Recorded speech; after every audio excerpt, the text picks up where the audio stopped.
பிதாவாகிய தேவன் மனுக்குலத்திற்கு ஒரு பரிசை கொடுத்தாராம். அந்த பரிசுக்கு பெயர் தான் ஆண்டவர் இயேசு. அவரை தந்தருளி என்று சொல்லியிருக்கிறது. அப்படி என்றால் இயேசு பிறந்த பொழுது எல்லாரும் சாஸ்திரிகள் எல்லாரும் போய் அவரை வணங்கினார்களே, அதோடு முடிந்து விடுகிறதா? தேவன் தந்தார் என்றால் இயேசு பிறந்த சரித்திரம் மட்டுமா?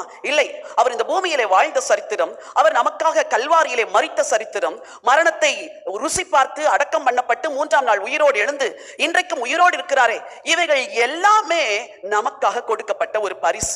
அப்படி என்றால் இயேசுவின் பிறப்பு உங்களுக்கு ஆசீர்வாதம், இயேசு வளர்ந்த சரித்திரத்தை பார்ப்பதும் படிப்பதும் நமக்கு ஆசீர்வாதம், இயேசுவின் மரணத்தை தியானிப்பது நமக்கு ஆசீர்வாதம், இயேசு அடக்கம் பண்ணப்பட்டதை தியானிப்பது நமக்கு ஆசீர்வாதம், அவர் உயிரோடு எழுந்ததை தியானிப்பது நமக்கு ஆசீர்வாதம், இன்றைக்கும் உயிரோடு இருக்கிறார் என்பதை அறிந்து கொள்வது நமக்கு ஆசீர்வாதம். இவைகள் எல்லாம் ஒரு பேக்கேஜ் போல. ஆகதான் வசனம் ரோமரில் சொல்லப்பட்டிருக்கிறது, மற்ற எல்லாவற்றையும் நமக்கு அருளாதிருப்பது எப்படி? இந்த மாலை வேளையிலே கிறிஸ்து இயேசுவை பரிசாய் கொடுத்த பிதாவாகிய தேவன் தருகிற 5 விதமான ஆசீர்வாதங்களை நான் உங்களோடு கூட பகிர்ந்து கொள்ள விரும்புகின்றேன். ஆண்டவர் நமக்கு பல நன்மைகளை கொடுத்திருக்கிறார், பல ஆசீர்வாதங்களை கொடுத்திருக்கிறார். வேதம் சொல்கிறது நித்திய ஜீவனை அருளுவேன் என்பதே அவர் நமக்கு செய்த வாக்குத்தத்தம். அப்படிதானே? என்ன வாக்குத்தத்தம் செய்திருக்கிறார்? நித்திய ஜீவனை அருளுவேன். இந்த வசனத்தில் திரும்ப வாசிக்க விரும்புகிறேன். தேவன் தம்முடைய ஒரே பேரான குமாரனை விசுவாசிக்கிறவன் எவனோ அவன் கெட்டு போகாமல் எதை அடையும்படிக்கு? நித்திய ஜீவனை. சத்தமா சொல்லுங்க. நித்திய ஜீவனை அடையும்படி. What is eternal life? நித்திய ஜீவன் என்றால் என்ன? பைபிள்ல நமக்கு எது ரொம்ப பிடிக்கும்னா ஆறுதலான வார்த்தைகள் நமக்கு பிடிக்கும். இல்ல, நீ பயப்படாதே, நான் உன்னோடு கூட இருக்கிறேன், உன் வலது கரத்தை பிடித்து நான் தாங்குகிறேன், யாக்கோபு என்னும் சிறு பூச்சியே நீ பயப்படாதே, தேசமே பயப்படாதே, இதெல்லாம் நமக்கு பிடிக்கும். It's good. ஆனால் அதிலும் மேலான சில நன்மைகள் வேதத்திற்குள் இருக்கிறது. இந்த வசனம் சொல்லுகிறது தேவன் நமக்கு நித்திய ஜீவனை தர விரும்புகிறாரா. 15வது வசனத்தை வாசியுங்கள். தன்னை விசுவாசிக்கிறவன் எவனோ அவன் கெட்டு போகாமல் நித்திய ஜீவனை அடையும்படிக்கு உயர்த்தப்பட வேண்டும். அப்படி என்றால் ஆண்டவர் தன் பிள்ளைகள் கெட்டு போக கூடாது என்று விரும்புகிறார். உங்கள் வீட்டில் இருக்கிற பிள்ளைகள் கெட்டு போக வேண்டும் என்று எத்தனை பெற்றோர் விரும்புவீர்கள்? என் பிள்ளை நல்ல குடிகாரனா இருக்கட்டும், தவறான வழிகளிலே நடக்கட்டும், கொள்ளை அடிக்கட்டும், மற்ற காரியங்கள் எல்லாம் செய்யட்டும், ஒரு பெற்றோரும் நாம் விரும்புவதே இல்லை. எல்லா பெற்றோரும் ஒருவேளை நீங்கள் பலவீனரா இருந்தாலும், நீங்கள் குறைவுள்ளவர்களா இருந்தாலும் உங்கள் பிள்ளைகளிடத்தில் என்ன எதிர்பார்க்கிறீர்கள்? என் பிள்ளை நல்லா இருக்கணும். குடிகாரன் கூட தன் பிள்ளை குடிக்க வேண்டும் என்று விரும்ப மாட்டான். கொலைக்காரன் தன் பிள்ளை கொலை செய்ய வேண்டும் என்று விரும்பவே மாட்டான். நான் எப்படியோ கொலை செய்து ஜெயிலுக்கு போயிட்டேன், என் பிள்ளை நல்லா இருக்கணும். படிக்காதவன் தன் பிள்ளை நன்றாய் படிக்க வேண்டும் என்று விரும்புகிறார். கூலி வேலை செய்கிறவன் தன் பிள்ளை அரசாங்க வேலை செய்ய வேண்டும் என்று விரும்புகிறார். ஆண்டவர் நீங்கள் யாருமே கெட்டு போக வேண்டும் என்று விரும்புகிற தேவனே அல்ல. அந்த கெட்டு போகாமல் என்ற வார்த்தைக்கு இன்னொரு மொழிபெயர்ப்பு சொல்லுகிறது நரகத்திற்கு போய்விடாமல் என்று.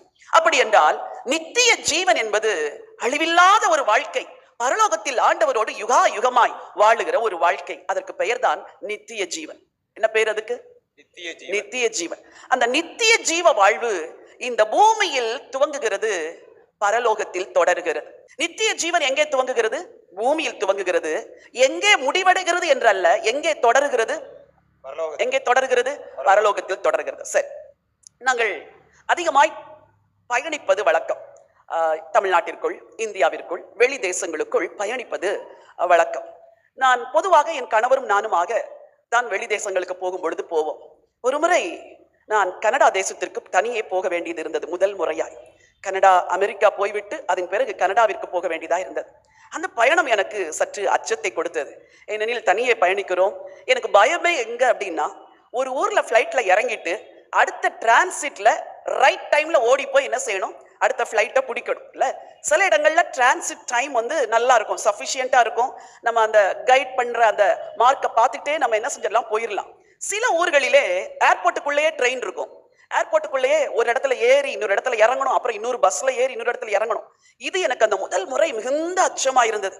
ஸோ ஃபர்ஸ்ட் ஏர்போர்ட்ல இறங்கின உடனே எனக்குள்ள இருந்த டென்ஷன்லாம், அடுத்த ஃபிளைட்டை பிடிப்போமா பிடிக்க மாட்டோமா, இதுதான். இது உண்மையான பயமா இல்லையா? நம்ம ஊர்கள்னா ஒரு பஸ்ஸை விட்டுட்டா அடுத்த பஸ்ஸை எடுத்து போய்கிட்டே இருக்கலாம். ஒரு ட்ரெயினை விட்டுட்டா பரவாயில்ல, நாளைக்கு ட்ரெயினை புக் பண்ணி போகலாம். அங்கே அப்படி செய்ய முடியாது. டிக்கெட் ஆல்ரெடி எடுத்தாச்சு, இல்ல, எல்லாம் எடுத்தாச்சு. அப்போ அந்த முதல் முறை பயணத்திலே எனக்கு ரொம்ப ஆன்ஷியஸா இருந்தேன். வேக வேகமாய் பிராங்க்ஃபர்ட் ஏர்போர்ட்ல உள்ள போய் அங்க போய் இங்க போய் எனக்குரிய கேட்டுக்கு முன்னாடி உட்கார்ந்த பிறகுதான் எனக்கு பெரிய நிம்மதியே வந்தது. அடுத்த 2வது ஃபிளைட்ல ஏறி உட்கார்ந்த பிறகுதான் அதை விட பெரிய நிம்மதி வந்தது. இதை ஏன் சொல்லுகிறேன்? என் பயணம் அந்த பிராங்க்ஃபர்ட் ஏர்போர்ட்டோடு முடிகிறது அல்ல. நான் போக வேண்டிய இடம் வேறு ஒரு இடம். நான் அங்கே போய் சேர வேண்டும். அப்படி என்றால் இந்த டிரான்சிட்ல நான் சரியா பிளைட் மாறினாதான் எங்க போக முடியும்? நான் போய் சேர வேண்டிய இடத்திற்கு போக முடியும். வாழ்க்கை கூட அப்படித்தான் ஒரு பயணம். இந்த பூமியிலே நீங்கள் வாழுகிறீர்களே, அது உங்களுடைய ஃபர்ஸ்ட் ஃபிளைட் ஜேர்னி. அதை அடுத்து ஒரு டிரான்சிட் இருக்குது. அந்த டிரான்சிட்ல இந்த பூமியில கண்ணை மூடுகிறோம், பயணத்தை திரும்ப தொடர வேண்டும். எங்க போகணும் சொல்லுங்க? எங்க போகணும்? பின்னாடி சத்தமே வரல. எங்க போகணும்? பரலோகம் போகணும். நம்ம கொஞ்சம் அசந்துட்டோம்னா எங்க போக முடியாது? பரலோகம் போக முடியாது. டிக்கெட்டை எங்க எடுப்பீங்க? கோயம்புத்தூர்ல இருக்கும் போதே டிக்கெட் எடுக்கணும், அப்படித்தானே? அப்படித்தானா? இல்ல அங்க போய் எடுப்பீங்களா? இங்கேயே டிக்கெட் எடுக்கணும். ஏர்போர்ட்டுக்குள்ள நுழையும் போதே முதல்ல டிக்கெட்டை காட்டணும், ரெண்டாவது ஐடியை காட்டணும். தட் மீன்ஸ் இன்னொருத்தர் ஐடியில நீங்க வர முடியாது. உங்களுடைய பர்சனல் ஐடியில தான் நீங்க உள்ள வர முடியும். உங்களுக்குன்னு இருக்கிற பர்சனல் டிக்கெட்ல தான் நீங்க பயணம் செய்ய முடியும். ஒரு உலகத்தில் உள்ள ஒரு ஏர்போர்ட் அத்தாரிட்டி இவ்வளோ ரூல்ஸ் அண்ட் ரெகுலேஷன்ஸ் வச்சிருக்கும் போது, பரலோக தேவன் ஒரு நித்திய ஜீவ வாழ்வை நமக்கு வைத்திருக்கிறார். அது இங்கே துவங்க வேண்டும் என்று விரும்புகிறார். அதற்குரிய அடையாள அட்டை உங்கள் கையில் இருக்க வேண்டும். அதற்குரிய டிக்கெட் உங்கள் கையில் இருக்க வேண்டும். இதை கையில் வைத்துக் கொண்டு பயணிக்கிறீர்கள்.